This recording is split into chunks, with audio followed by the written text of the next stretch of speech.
এসব ফসফস করে এগুলো কারা? এগুলোই হচ্ছে রাসেল ভাইপার।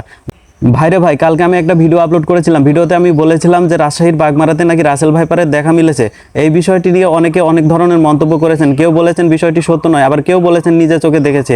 যাই হোক, এই বিষয়টি নিয়ে যথেষ্ট পরিমাণে ধোঁয়াশা কাজ করতেছে। তবে আমাদের এ নিয়ে কিছুটা সতর্ক থাকা দরকার। বাগমারাতে রাসেল ভাইপার থাকুক বা না থাকুক, রাজশাহীতে রাসেল ভাইপার থাকুক বা না থাকুক, কিন্তু আপনার রাসেল ভাইপার তো আপনার পাশেই বসেছিল। কালকে যখন ইন্ডিয়ার বাংলাদেশে খেলা হলো তখন আপনি বুঝতে পারেননি, হয়তো বা আপনি রাসেল ভাইপারের কাছে বসেছিলেন। কিভাবে বসেছিলেন আমি বিষয়টা একটু বোঝানোর চেষ্টা করি।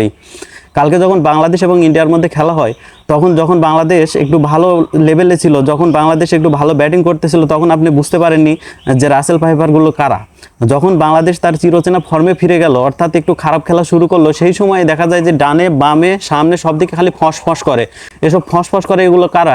এগুলোই হচ্ছে রাসেল ভাইপার, যারা বাংলাদেশের খেয়ে পড়ে বাংলাদেশে থেকে অথচ বাংলাদেশের সাপোর্ট করে না, বাংলাদেশের সাপোর্ট দেয় না। আচ্ছা থাক ভাই, বাংলাদেশের সাপোর্ট দিতে হবে না, বাংলাদেশের সাপোর্ট না দিলেন সমস্যা নাই, কিন্তু আপনি অ্যাটলিস্ট বাংলাদেশের বিপক্ষে এত বেশি কটু কথা না বললেও পারতেন, বাংলাদেশের বিপক্ষে একটা দলের সাপোর্ট না নিলেও পারতেন। সেটা বিশ্বের যে কোনো দেশের সাথে বাংলাদেশের খেলা হোক, হয়তোবা আপনি বাংলাদেশের সাপোর্ট করেন না, বাংলাদেশের খেলা আপনার ভালো লাগে না, বাংলাদেশের ম্যানেজমেন্টের সমস্যা, এটা আমরা সবাই জানি।